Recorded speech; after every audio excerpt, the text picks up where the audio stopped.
Hey guys, I am going to make tonight, I'm making some fruit cobbler. I've got an old jar of peaches. So these peaches, they're fine. It's just that as they get older, they get a little soft. So I'm going to use these to make some fantastic cobbler. And I want to show you guys this Louisiana. It's actually fish fry products, but they make an amazing quick and easy cobbler. And every time I see this at the store, I pick up a couple of them because it's just so simple and it's really good. And you can add canned fruit or fresh fruit or anything. It's super simple to do. I've already got most of my ingredients here. The only thing I want to point out, this is usually done in a 9x9 baking dish, but it's just my husband and I, so I want to try. I've also got that new Instant Pot, the Instant Vortex oven, and it bakes. So I'm going to try baking smaller portions. I'm going to do 2 of these will fit on the little tray in there, and there'll probably be some left over, so I'm going to make 2 little single serving ones, so we'll see how that goes. But anyway, the first thing you do is you have to preheat your oven to 375, okay, fine, and then you put 4 tablespoons of butter or margarine in the saucepan. I've melted the 4, so what I'm going to do is I'm going to kind of just divide it up between these 4 containers, which will be fine, I think. That looks good. Okay, that's good. So now I've got the butter in there. Now I'm going to take my mixing bowl and I'm going to combine this package of cobbler mix with 2/3 of a cup of water. Remember, that stuff's the best. Let me open it. Or not water, milk. You have to mix it with 2/3 of a cup of milk. And then this is so simple. And you could always add your own, if you want more cinnamon or something like that, you could add that too if you wanted. So now we're just going to mix this up. And then you pour it into the dish, and then you just top it with your fruit, and then you bake it for 40 to 45 minutes at 375. So essentially, this is probably super easy. There are people that want to make their own cobbler topping, and that's fine. And actually, you could put a little bits of granola or something in this if you wanted to flavor it and make it a little bit different. But I feel like that is mixed well, just right. Okay.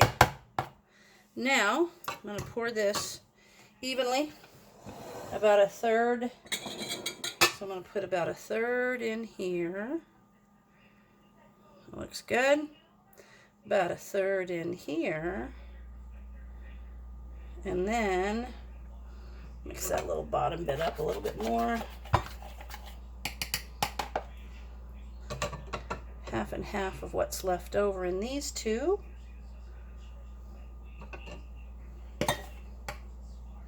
Maybe a little more in this one. So I'm excited to see how this turns out. I hope it turns out good.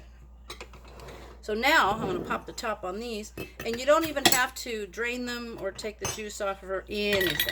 So we're just going to reach in here and put our peaches in here. 1/3 and 1/3 and 1/3. I'll scoot these over. And you can see the color of the peaches. They just started to discolor a bit, but that's fine. It's not the end of the world. It'll be just fine. And then those look just fine. So put these in here. Put some more in here. This is a lot of liquid. I'm gonna put these in there. Little tiny bit left. And I will put that in this one. Okay, so there it is. Those are done, quick and easy. Now what I'm going to do is I'm going to put my little Vortex oven on, see how it goes. I will put these in at 375 on my little Vortex. It's like a hot air cooker, but it does, it bakes also. So I'm going to use that. Otherwise, you would just do this in a 9x9 dish and put it in your oven at 375. So I'm going to put it in there, and I'll be back when it's done, and we'll see how it turned out. Okay, I've got it in there cooking. It's been in there about 10 minutes, but I want to show you. See how it's in there looking fantastic? It's kind of bubbling up, turning brown. I'm going to keep my eye on this because I feel like it's not going to take nearly as long to cook it in this as it would be the regular oven. So we'll see how this goes. Okay guys, it's finished, and I will say that there's a thing I have to learn with that new Vortex cooker, the hot air cooker that bakes and stuff.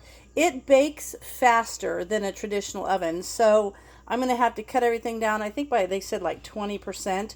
So there's going to be a learning curve for me on that. But anyway, I've got myself a cup of nice peach oolong tea. I've got some ice cream with my cobbler, and it looks delicious, and I can't wait to have it for my dessert. So anyway, if you've got some fruit in your food storage that you haven't used for a while, go ahead and grab it and make some cobbler. It's delicious. Great end of the day. Thanks for watching.